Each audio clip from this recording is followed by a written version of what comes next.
To the Pennington County Planning Commission meeting of January 27th, 2025. Recommendations of the Planning Commission on certain items from this agenda will be considered by the Board of Commissioners at their regular meeting on February 4th, 2025 at 10:30 a.m. The Planning Commission utilizes speaker request forms which are available in the Commission chambers during the meeting. Roll call. Lori Litzen is on Zoom. Everyone else is present with Commissioner Hadcock here representing the board. Has everybody reviewed the January 13th, 2025 minutes? If so, I have a move to approve the minutes of January 13th, 2025 of Pennington County Planning Commission. Second. it's been moved and seconded to approve the January 13th, 2025 minutes. Discussion from the audience, from the commission? Hearing none, all in favor say aye. Aye. All opposed? Aye. All opposed? Echo. Okay, approval of the agenda. The chair would address a motion to approve the agenda as submitted. So move. Second. Been moved and seconded to approve the agenda. Discussion from the audience, from the commission? Hearing none, all in favor of the motion say aye. Aye. All opposed? Approval of the consent agenda. Good morning, Commissioners. Brittany Molitor, Planning Director. The following items have been placed on the consent agenda for action to be taken on all items in accordance with staff's recommendation by a single vote. Any item may be removed from the consent agenda by any planning commissioner, staff member, or audience member for separate consideration. The findings of this Planning Commission on certain items from this agenda are recommendations to the Pennington County Board of Commissioners, who will make the final decision. Item number 4 is conditional use permit review CUR 1934 for Lloyd and Pamela LaCroix to review a vacation home rental in an agriculture district, and staff recommends approval of conditional use permit review CUR 1934 with conditions. Item number 5 is conditional use permit review CUR 2339 for 605 Excavating Corp., Donovan Palato, to review a shop building to store commercial equipment in a suburban residential district, and staff recommends approval of conditional use permit review CUR 2339 with conditions. Item number 6 is conditional use permit review CUR 2240 for Scenic Volunteer Fire Department. Charles Maude is the agent, to review a fire station in an agriculture district, and staff recommends approval of conditional use permit review CUR 2240 with conditions. And finally, item 7 is conditional use permit review COCUR 24-0005 for Dan and Joan Pomeranke. Wade Reynolds is the agent, to review a multifamily dwelling in an agriculture district, and staff recommends approval of conditional use permit review COCUR 24-0005 with conditions. Would staff like any of the items from the consent agenda removed? No. Would the Planning Commission like any items from the consent agenda removed? Madam Chair, number 7. Number 7, okay. Would any audience member like an item from the consent agenda removed? Okay. The chair would address a motion to approve the consent agenda with the exception of item number 7. So moved. Second. It's been moved and seconded to approve the consent agenda as submitted, except for number 7. Discussion from the audience, from the commission? Hearing none, all in favor say aye. Aye. All opposed? Okay. Item number 7. The only question I have is how many units are in this building? Is it It's a duplex. There are 2 units in it. 2 units? Yes. Okay, thank you. Would you like to make a motion? I'll make a motion that we accept number 4. Second. There's been moved and seconded to approve, let's see, COCUR 24-0005 with 6 conditions. All in favor, say aye. Aye. Aye. Opposed? I forgot to ask for discussion. Is anybody else, is there any discussion, any further discussion on this? Okay, and a consent agenda. Conditional use permit, COCU 24-0033. Morning, Jason. Commissioners. Jason Thennison, Assistant Planning Director. Agenda item number 8 is conditional use permit COCU 24-0033 to allow an existing storage unit business to remain on the subject property. Applicant is The Storage Place Incorporated. Chris Ham is the agent. Their surveyor is Advanced Design Engineering and Surveying. Location of the property is 7401 Dunsmore Road. It is 11.06 acres, is currently zoned commercial district. Existing land use is storage units. Access is off Dunsmore Road, and there's no special flood hazard area on the property. Zoning ordinance lists 7 criteria the Planning Commission may consider in their review of conditional use permit applications. They're on the screen along with staff's responses. Some property history. There is 17 storage units and an office on the structure, or on this subject property right now, as well as an on-site wastewater treatment system that's permitted through the city. The request was sent out for interdepartmental review, and there were no objections or concerns received. Staff's analysis of the request is that this request was continued from the December 9th, 2024 Planning Commission meeting. In 2017, the Board of Commissioners approved Planned Unit Development 1703 as a mixed-use development consisting of 3 zones, which you can see on the left-hand side of the screen.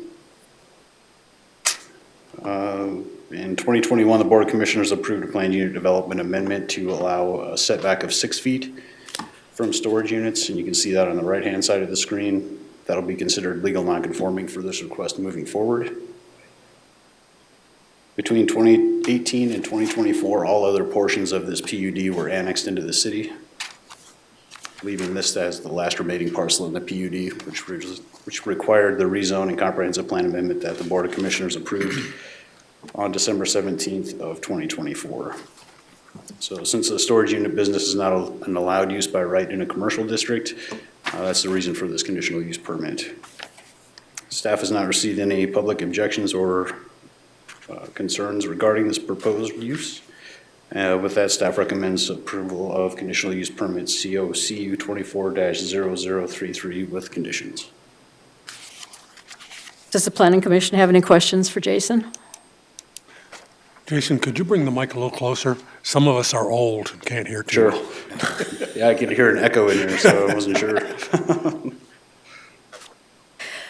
No questions? Okay. The chair would address a motion. So move. Second. It's been moved and seconded to approve conditional use permit COCU 24-0033 with 11 conditions. Discussion from the audience? From the Planning Commission? All in favor, say aye. Aye. All opposed? You're on time delay, Lori. You come in kind of halfway between approval and Sorry. that's okay. Item number 9. Good morning, Kelsey Roush, planner. Item number 9 is a minor planned unit development amendment to the Rushmore Ranch Estates subdivision. The property is owned by Dana Kierstead. The zoning is planned unit development district. It's located at 13707 Hermosa Court. The applicant is asking to allow an accessory dwelling unit. The structure it will be located in is currently being built. There's no special flood hazard area on the property. Okay, the Pennington County zoning ordinance lists 5 criteria that shall apply in a minor PUD amendment, and they're on the screen. The approving an ADU in a planned unit development should not affect any of the surrounding properties, as it is a residential use in a residential neighborhood. Pennington County zoning ordinance section 324 lists the criteria that must be met to allow an accessory dwelling unit. This property, or this structure, will meet all of those criteria.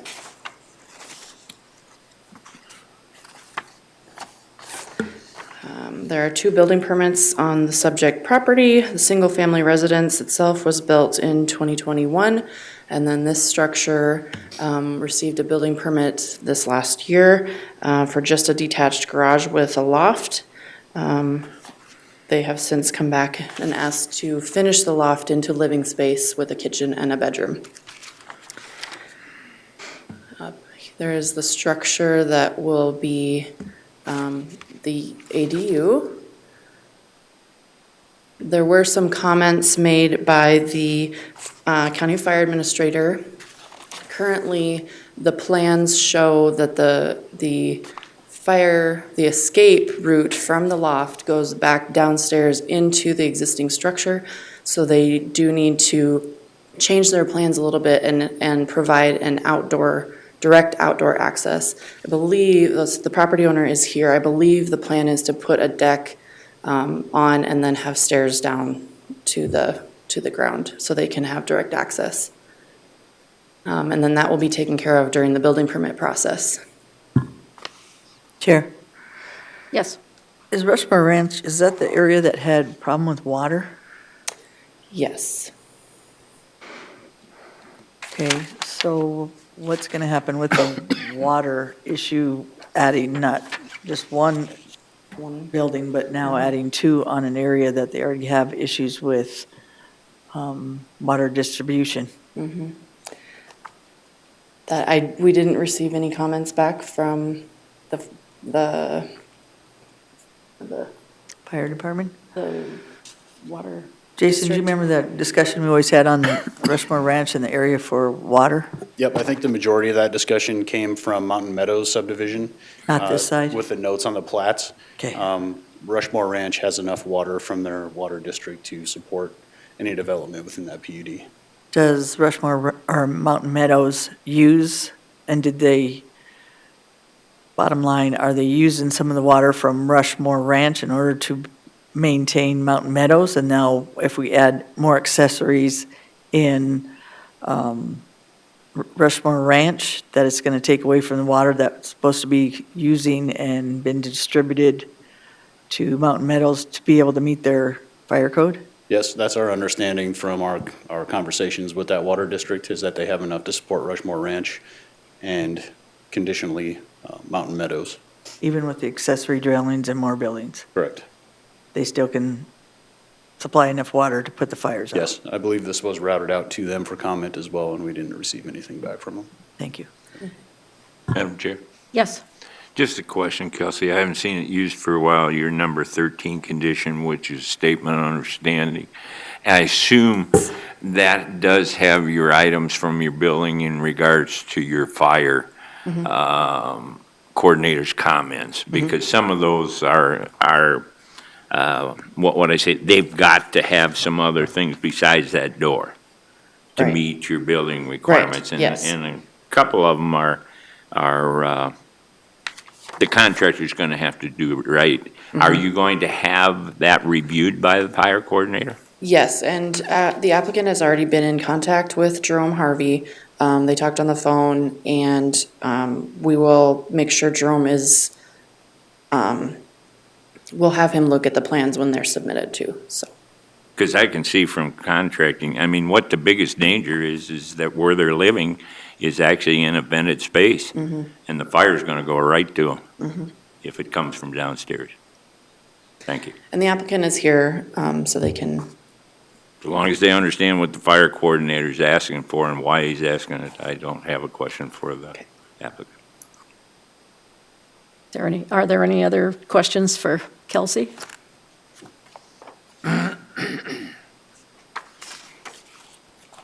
Would the applicant like to speak on this item or not? Questions I'm happy to ask. I did talk with Jerome, and we have an understanding on the Yeah. sheet rock, and we've agreed to do the deck and have a fire extinguisher and all of this. It just generates, I guess I'm going to have to ask you to come up. Even Kelsey couldn't believe I was talking to you. You have to introduce yourself. Yeah, my name is Rick Kerstad. On behalf of my wife, Dana. And yes, we did talk with Jerome Harvey, and he told us that we needed to add another row of sheet rock up above and fire tape it, and then build the deck for egress out the backside. And I'm glad you understand it, because building-wise, your contractor has to know certain things when you start getting to double.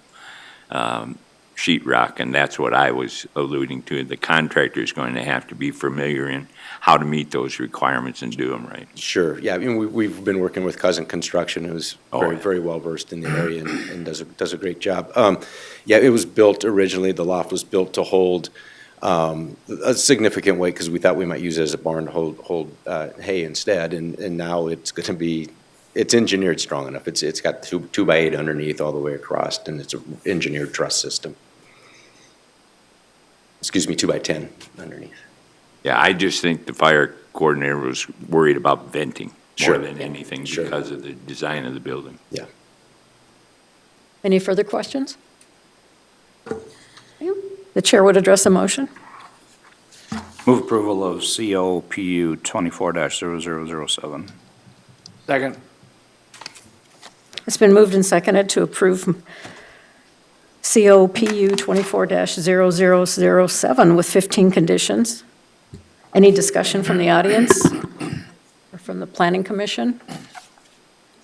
Hearing none, all in favor of the motion, say aye. Aye. Opposed? Motion carried. Item number 10. Megan Talmadge, planner. Agenda item number 10 is a conditional use permit review and a transfer of a vacation home rental. The applicant is Dion Winia, and the current owner is Perry and Vicky Van Newkirk. This is located at 12283 Deerfield Road, and it is currently zoned rural residential district. There is special flood hazard on this property. The applicant has requested a transfer, and under the previous vacation home rental section, 319, a transfer was permitted as long as the planning department was notified and proper documents were supplied. Staff has all of the documents, so staff recommends approval of conditional use permit review 19-18 with conditions. Chair, Yes. can you tell me where the flood hazard is on the property, Ms. Megan? Yes. Show us where that- So it is up here. I do have a flood map from the previous property owner showing the evacuation plan, but it comes through a little bit like this. So here's the creek that the floodplain surrounds. So they drive out and they still have to go across the creek over here? Yes. Do they have a second area I mean, that on the other side in- that they can, in case that isn't flooded on the left side of it? honestly, I did not see a second means of access. See the road over there if they had to drive? Yes, so there's a road to the north up here, and I'm unsure of the terrain. In case of emergency, it looks like if worse comes to worse, they'd be able to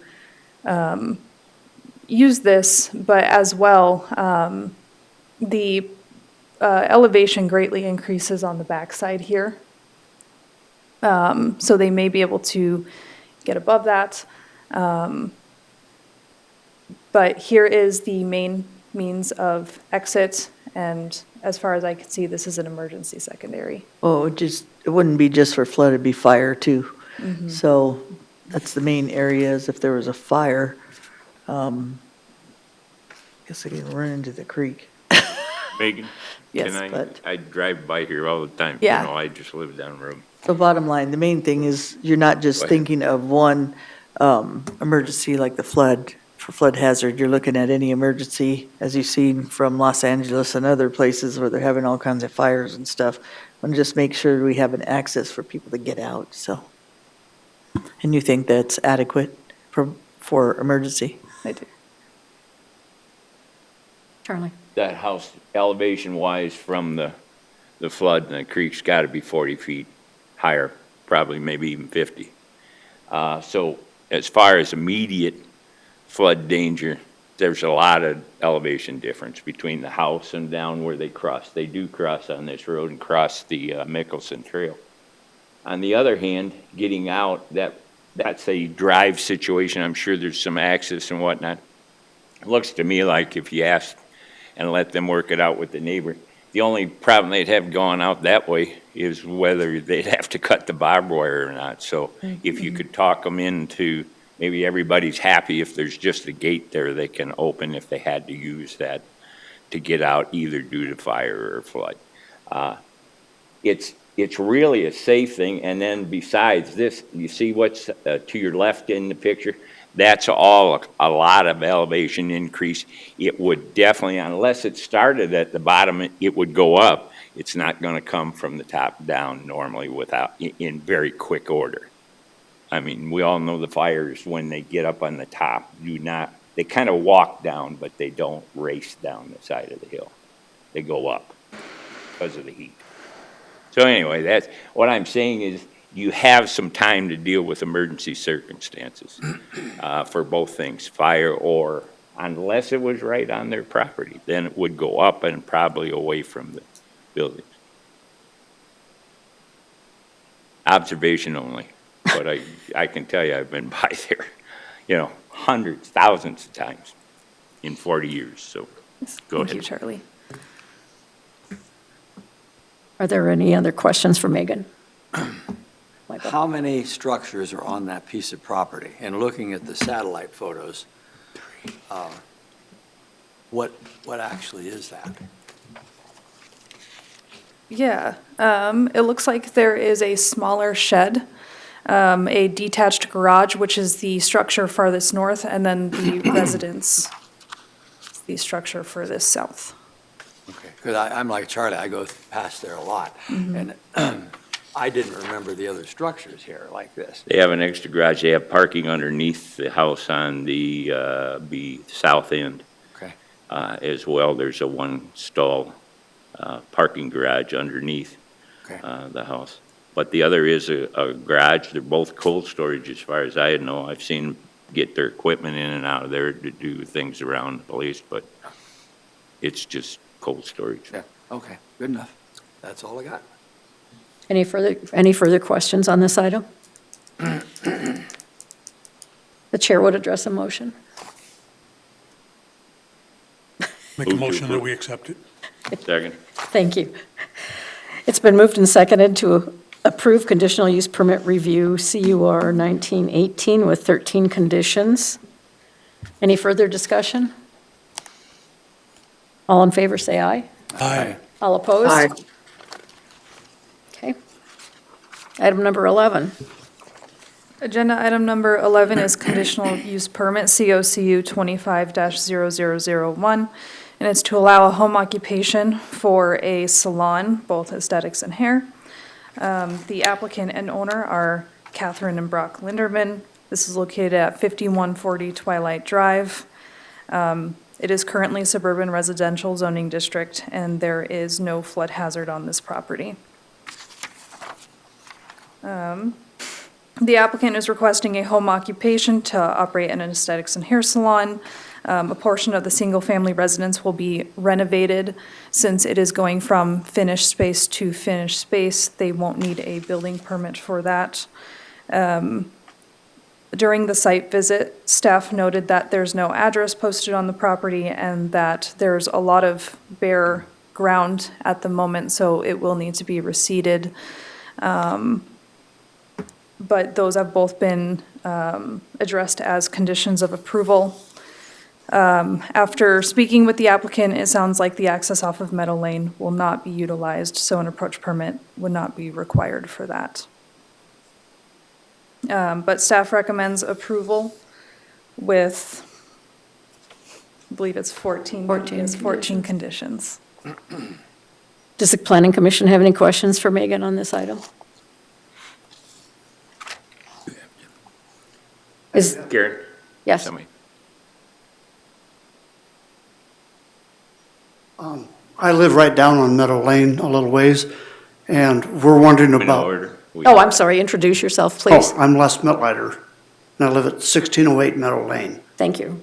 And we're wondering about parking because a lot of people park right alongside that road right there. When you come around that corner, especially when it's icy, it's kind of dangerous, so we're wondering where their parking is going to be for this.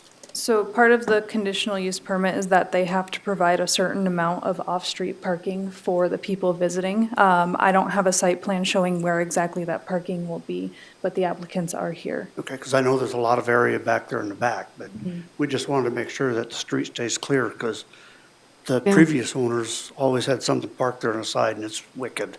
Yeah. So that's what I have. You can come up. Yeah, come forward. Please introduce yourself. Yep, I'm Brock Linderman, so the applicant. So we are going to have parking right in the front there. As you can see, the whole front of the house is pretty wide right now. It's gravel, but we even plan to make that a concreted space. So there's actually almost 5 spots right in the front there. So we don't plan to use Meadow Lane at all for anything. Everything's coming in that front. And that's where the front entrance is to the salon space, which is, it's all separate from the living quarters where we are, so it works perfect. But there will definitely be plenty of parking for that. Any further questions of the owner? I'll move approval. Second? It's been moved and seconded to approve conditional use permit COCU 25-0001 with 14 conditions. Any discussion? All in favor, say aye. Aye. All opposed? Okay, number 12. Madam Chair? Yes. Joyce and Russ Payton. Russ worked for me during the 80s and the 90s, and I just wanted to note for the record, so I have known them for 40 years. I do not consider it any conflict to look at their matter, but that's a long time ago, but I still know them. So thank you. Thanks. Agenda item number 12 is preliminary plan CO PPL 24-0012, and is to reconfigure lot lines to create Track 2 revised and Track 3 of Peyton Edition. The applicant is Russell and Joyce Payton, and Davis Engineering, Ron Davis is the agent. This is located at 11515 Sheridan Lake Road. And the properties are currently zoned agriculture district. And there is special flood hazard area on Tract 3 of Peyton Edition. Sorry, guys. This property, they have applied to replat a portion of government lot 14, which is the northern portion of the Helgeson property on here,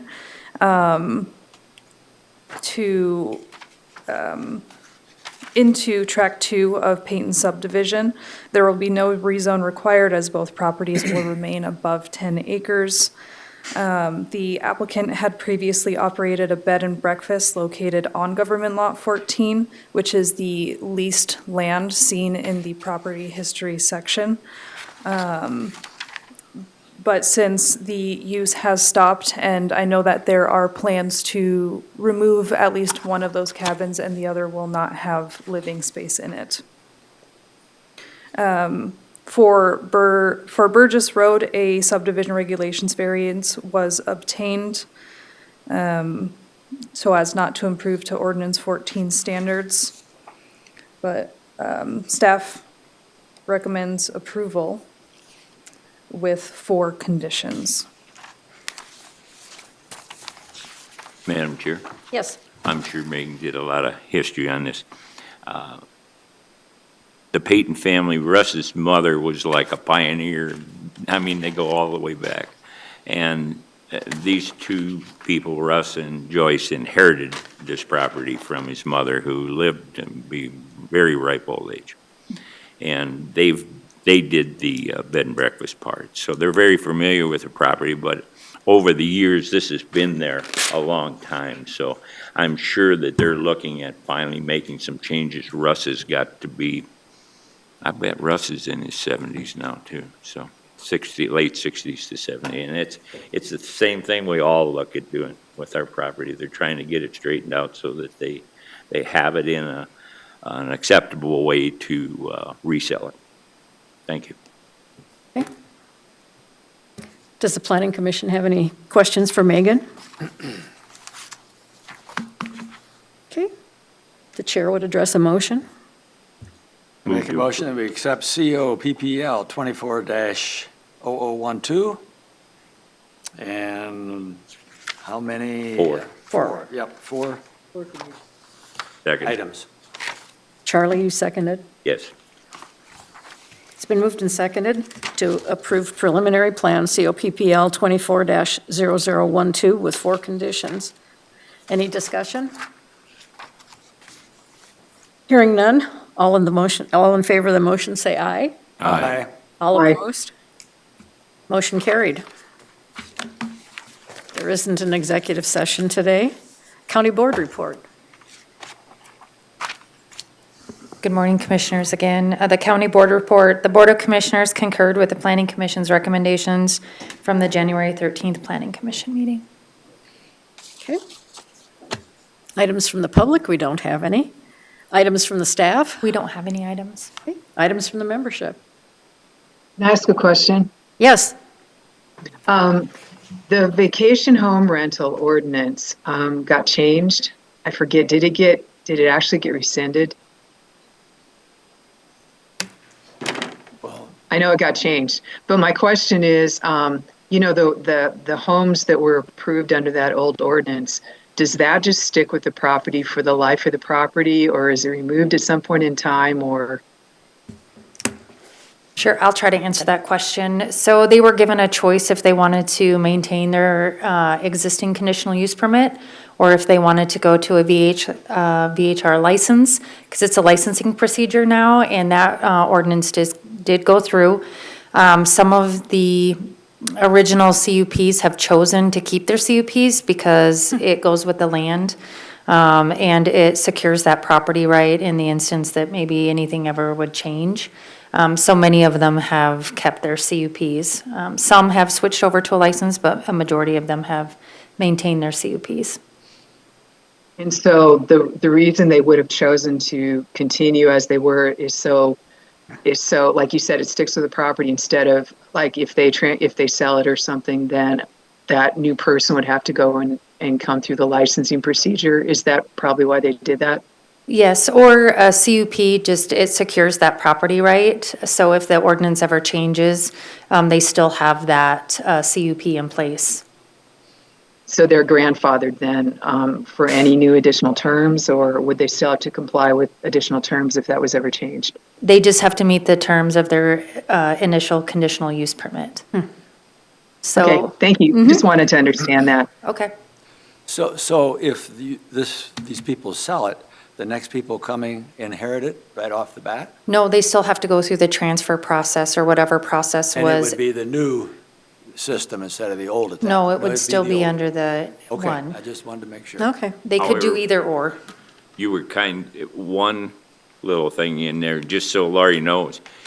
I believe under the law, if there is any change done, the grandfathering goes out the window, period. Right, if they change anything from Just so just everybody the, understands. how it's functioning as it is, yeah. Because some people don't understand that if you just change one item, that you don't retain the remainder of the grandfathering. It goes under the way South Dakota law is set up. It just has to maintain, like, they can't add bedrooms or anything like that, yes. Yep. Okay. Thanks. Any other comments from the membership? I also wondered, our W-2, will that be mailed to us or emailed to us, or am I supposed to get that some other way? I'm trying to get my taxes done. Yes, I mailed those out over about a week ago. Yeah. To everybody.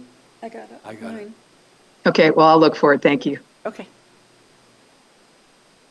Okay, the chair would address a motion to adjourn. I make that motion. Second. It's been moved and seconded to adjourn the meeting. All in favor, say aye. Aye. Aye. All opposed? Motion carried. Rodeo.